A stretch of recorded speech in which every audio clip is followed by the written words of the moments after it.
मुलाकात में आपका स्वागत है। आज हमारे बीच में स्वाभिमान के महाराष्ट्र राज्य के प्रमुख संगठक मनीष जोशी जी हमारे बीच में हैं। मनीष जी, आपका स्वागत है। नमस्कार। मनीष जी, आपके राजनीतिक सफर आपने कब शुरू किया और कहां से शुरू किया? मेरा राजनीतिक सफर 12-13 साल पहले किया।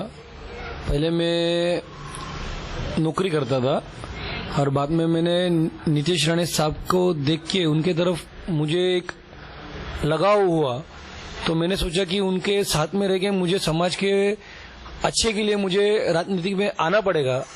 इसके लिए मैंने ज्वाइन की राजनीति और उनके माध्यम से मैंने नीतीश राणे साहब के आशीर्वाद से, नारायण राणे साहब के आशीर्वाद से मैंने राजनीति मेरी लाइफ की शुरू की।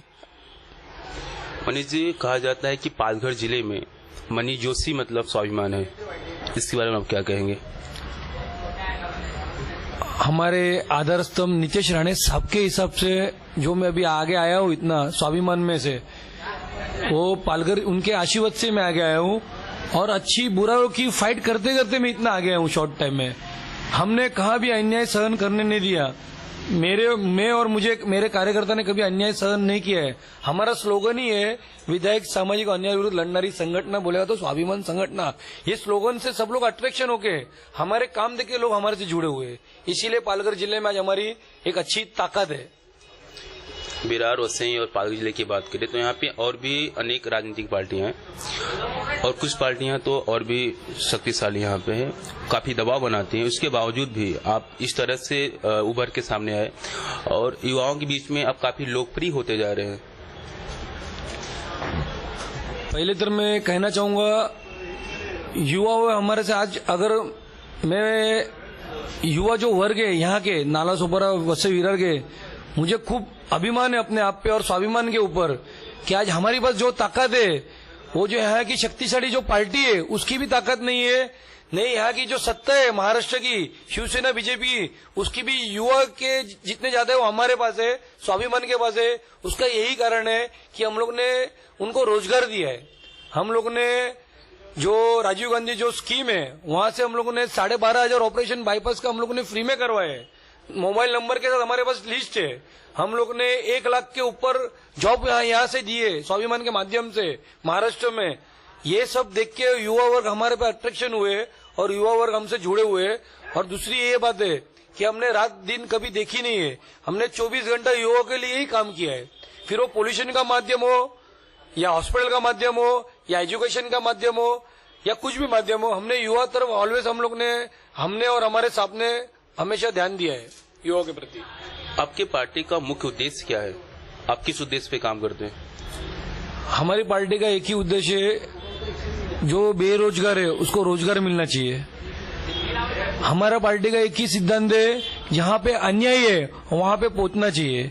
हमने अन्याय कभी सहन किया नहीं और सहन नहीं करेंगे। फिर वो शिवसेना बीजेपी की गवर्नमेंट की अन्याय हो, क्या सत्ताधारी पार्टी की अन्याय हो, हम लोग अन्याय सहन करेंगे नहीं और अन्याय होने देंगे नहीं। पालघर जिला काफी बड़ा है, देखा जाए यहाँ पे कई समस्याएं लोगों के सामने आती है। पानी की समस्या कई सालों से यहाँ पे है, बिजली है, पानी है, सड़क है।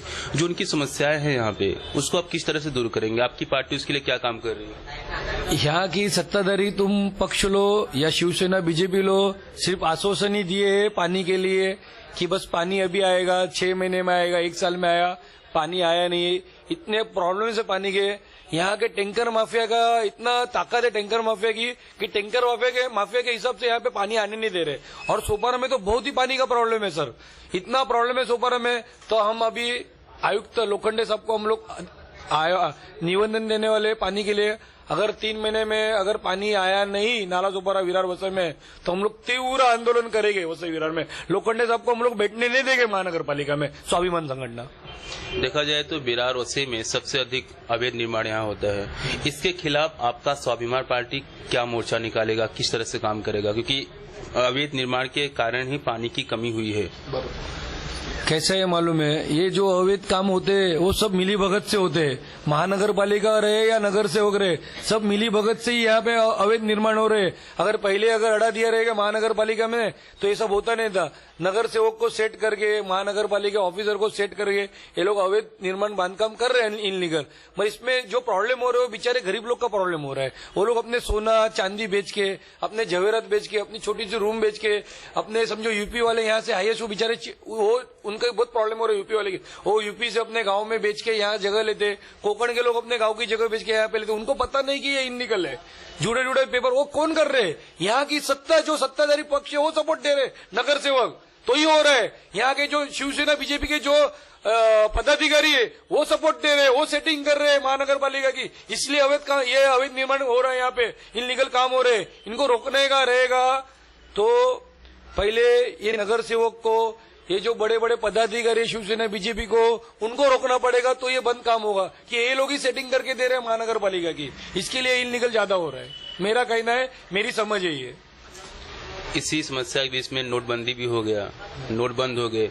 उसके बाद भी देश में कई जगहों पे नोटबंदी के चलते कई लोगों की मौत हुई, अस्पताल में पैसे नहीं चल रहे थे। तो इस तरह से नोटबंदी के बाद आप क्या मोदी की सरकार से खुश हैं? आपका जो पार्टी है उसको समर्थन दे रही है? नहीं, मैं पार्टी का समर्थन तो मैं बोलूंगा नहीं, मुझे मेरी पर्सनल में बताऊंगा।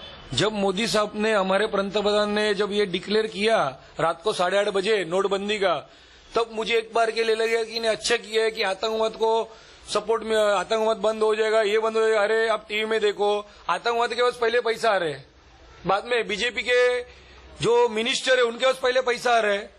आम आदमी इसमें बुरी तरह, जो 50 दिन के जो वायदे दिए थे पंतप्रधान नरेंद्र मोदी ने, वो पूरा फेल हो गया है। वो सिर्फ वादे ही रह गए। और आम आदमी की परिस्थिति इतनी बेकार हो गई है, बहुत पोजीशन उनकी खराब हो गई है। ये गलत डिसीजन लिया है उन्होंने। पहले मोदी साहब ने पहले पैसे लाना चाहिए थे, नई न्यू नोट, बाद में उनको ये करना चाहिए था, बंदी लाना चाहिए था नोटबंदी का। ये गलत किया है। मगर एक आप देखना, बीजेपी शिवसेना के एक भी नगर सेवक या एक भी आमदार या एक भी खासदार बैंक में आपको दिखाई नहीं दिए रहेंगे। और उनके तो पहले पैसे पहुंच गए। मेरे ख्याल से मोदी साहब ने सबको पहले पैसे दे दिए थे, आमदार खासदार को, बीजेपी वाले को, और इलेक्शन लड़ने के लिए पहले पैसे मोदी साहब ने दे दिए थे। मुझे भी ऐसा लग रहा है ये सब देख के। आम आदमी को बैंक में पैसे मिल नहीं रहे। आप जाएगा तो अभी भी 24,000 का ही है बेचारे गरीब को, तो बैंक वाले 24,000 रुपए नहीं दे रहे।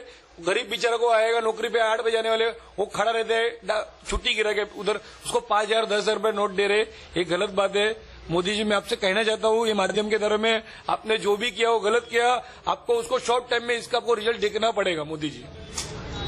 अच्छे दिन के वादे करने के बाद पालघर जिले के जो खासदार आए, उसके बाद जो काम के वादे हुए थे वो काम तो हुए नहीं, और खासदार भी कहाँ गए पता नहीं।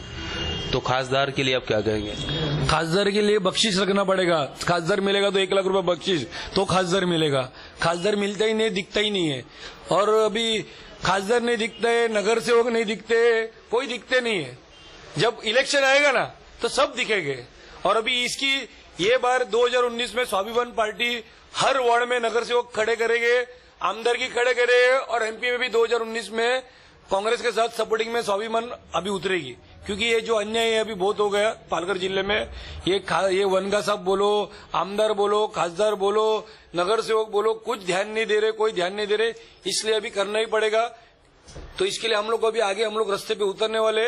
और 2019 में आपको हमारी ताकत आपको दिखेगी, सब मीडिया को सबको दिखेगी कि स्वाभिमान संगठन क्या चीज है। जिस तरह से मनीष जोशी जी का यहाँ पे लोकप्रियता बढ़ते जा रहा है, और लोगों का कहना है कि 2019 में मनीष जोशी से यहाँ पे खड़े हो जाएंगे एमएलए के लिए, तो उसके बारे में क्या कहेंगे आप? उस टाइम में बोला 2019 में परिस्थिति क्या है अपनी। अगर 2019 में अगर परिस्थिति इतनी खराब रहेगी तो मैं खुद उतरूंगा। 2019 में खुद मैं अपक्ष लड़ूंगा, कौन से पक्ष से नहीं लड़ूंगा कि सब पक्ष साले चोरी है। इसके लिए अपक्ष खड़ा रहूंगा। और अपक्ष खड़ा रह के मैं हर जन को जैसा सपोर्ट होगा वैसा। और मुझे यकीन है आज मेरे स्वाभिमान की यहाँ पे 50-55 हजार वोट मेरे कट्टर समर्थक है, जो मुझे कोई तोड़ नहीं सकता है। और मैं अभी मेरे पास 3 साल है, और मैं आगे अच्छे काम करके मेरी जो स्टैंड है वो मैं स्टैंड खड़ा करूंगा। अगर मुझे लगा कि इन्हें अभी परफेक्ट है तो नहीं खड़ा, और मुझे लगा कि नहीं अभी भी सब सरीका ही है, सब गलत ही है, तो मैं खुद अपक्ष खड़ा रहूंगा। हमारे बीच में थे मनीष जोशी जी। हम फिर मुलाकात आपसे करेंगे एक नए व्यक्तित्व के साथ में। तब तक के लिए नमस्कार। कैमरामैन प्रशांत सिंह के साथ अनिल प्रकाश तिवारी, समय 24 मुंबई।